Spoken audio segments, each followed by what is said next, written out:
तो ये पार्ट 3 है। इस वीडियो से पहले 2 वीडियो आ चुका है, मल्चिंग के डिटेल को लेके सारा वीडियो आ चुका है। आने वाले वीडियो में भी सारा डिटेल आता जाएगा। आज हम बताने वाले कि अगर आपने मल्चिंग लगा दिया है अच्छे तरीके से, उसमें किन किन बातों का ध्यान रखना है, कब ट्रांसप्लांटेशन करना है और कैसे हॉल करना है। मल्चिंग लगाने के बाद खेती एकदम सावधानी पूर्वक आपको करना है, वरना मल्चिंग भी नुकसान देता है। तो जो बातें मैं आपको बताते जा रहा हूँ उन बातों का आपको ध्यान रखना है। नहीं समझ में आता है तो वीडियो को दोबारा देखें। तो आपने मल्चिंग लगा लिया, मल्चिंग लगाने से पहले आपने ड्रिप जो बिछाया था उसका जो पार्ट होता है, जिस साइड से पानी आता है, छेदा होता है, होल होता है उसमें, वो पार्ट ऊपर रहेगा। तो मल्चिंग लगाने से पहले जैसे ही बेड बन गया आपको एक बार उसे चला लेना है। ठीक है, गर्मियों के दिनों में अगर आप बेड बना रहे हो तो आपको एक बार बेड को ठंडा कर लेना है। जब आप मल्चिंग बेड पे बिछाते हो उसके बाद उसको 3 से 4 दिन आपको ऐसे ही छोड़ देना है। गर्मियों के दिनों में भी, ठंडे बरसात कभी भी हो, कम से कम 3 से 4 दिन उसको ऐसे ही छोड़ देना है। 4 दिनों के बाद उसमें हॉल करना है। ऐसा क्यों करना है कि मिट्टी के अंदर जो भी फंगस, कीड़े या फिर कोई ऐसे जीव होगा जो आपके फसल को नुकसान पहुंचाएगा, सीड्स को नुकसान पहुंचाएगा, यानी फंगस लगने का ज्यादा अगर खतरा है तो उस कंडीशन में क्या होगा कि मल्चिंग लगा रहेगा, धूप नहीं लगेगा, हवा नहीं जाएगा, तो वो वहीं पे खत्म हो जाएगा। 3 से 4 दिनों के बाद उसमें हॉल करना है। हॉल करने के बाद आपको 3 से 4 दिन, हार्डली 5 दिन कम से कम आप उसको जरूर छोड़ दें। यानी 3 से 4 दिन पहले छोड़ा, उसके बाद हॉल करने के बाद भी आपको 4-5 दिन छोड़ देना है, ताकि जो उसका गैस अंदर में बना है वो बाहर आ जाए। अगर आप हॉल करने के बाद तुरंत सेम डे लगाते हो या फिर दूसरा दिन या तीसरा दिन लगाते हो तो ज्यादा चांसेस रहेगा ट्रांसप्लांटेशन करोगे आप, जो भी नर्सरी लगाओगे या फिर सीड्स लगाओगे वो खत्म होने का चांसेस ज्यादा रहेगा। डिपेंड करता है मौसम कैसा है। ठंडी के दिनों में आप 3 दिन कम से कम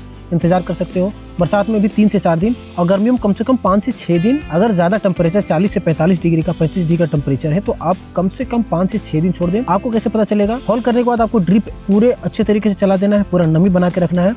और जब हॉल के पास आप हाथ डालोगे तो उससे भाप टाइप का आपको फील होगा कि इससे हवा आ रहा है। जब बेड ठंडा हो जाए 3 से 4 दिन, 5 दिन, डिपेंड करता है कौन सा मौसम में आप खेती कर रहे हो, उसके बाद आप इसे सीड सोइंग, ट्रांसप्लांटेशन कर सकते हो। लेकिन बेड को ठंडा कर लेना ये बहुत जरूरी है। अब बात करते हैं हॉल कैसे करेंगे। हॉल करने का अलग अलग जुगाड़, अलग अलग वीडियो, अलग अलग तरीके का मशीन आप खरीद भी सकते हो या फिर घर में जुगाड़ बना सकते हो। 2 इंच का या फिर 3 इंच का जो पीवीसी पाइप होता है, हार्ड पाइप जो होता है, जो घरों में यूज किया जाता है, उसे आप नोकी बना सकते हो, जिग जैग वाला नोकी बना के कर सकते हो, या फिर कोई टीने का डब्बा ले ले, फिर कोई पाइप ले ले जिससे 3 इंच 4 इंच जितना होल आपको करना है, उसको अच्छे तरीके से डब्बे टाइप का बना ले। जैसे आप मुझे यहाँ पे देख पा रहे हो, ये मैंने एकदम फ्री में जुगाड़ बनाया। ये तेल का, कोकोनट ऑयल का जो डब्बा आता है 200 ml 250 ml का, इसे मैंने कुछ नहीं किया और इसमें सिर्फ कांटी से इसके नीचे, यानी पेंदी जो होता है नीचे वाला पार्ट को कांटी से हॉल कर दिया 2-4 और साइड से 2-4, ताकि इसमें हवा जाए, ऑक्सीजन जाए। और इसमें जो हम अंगार डालेंगे, यानी लकड़ी जलाने के बाद जो लाल लावा बचता है, कोयला बचता है, उसे डाल सकते हैं, या फिर कोई भी ऐसा पदार्थ आप इसमें यूज करते हैं जो हीट रखे टीना को। और इसमें आप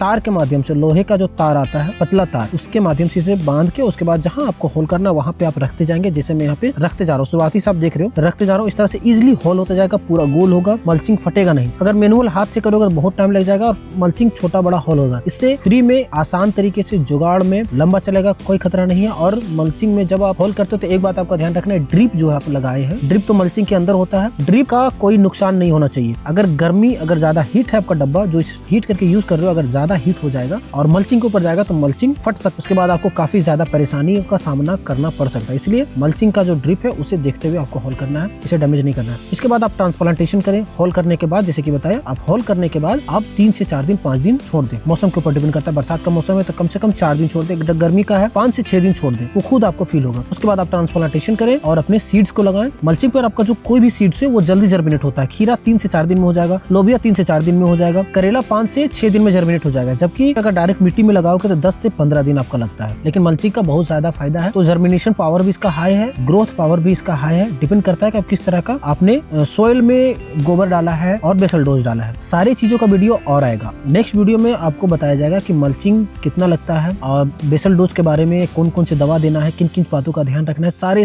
वीडियो सीरीज बाय सीरीज आता जाएगा। तो वीडियो को पूरा देखना है और चैनल को सब्सक्राइब कर लेना है आने वाले वीडियो के लिए।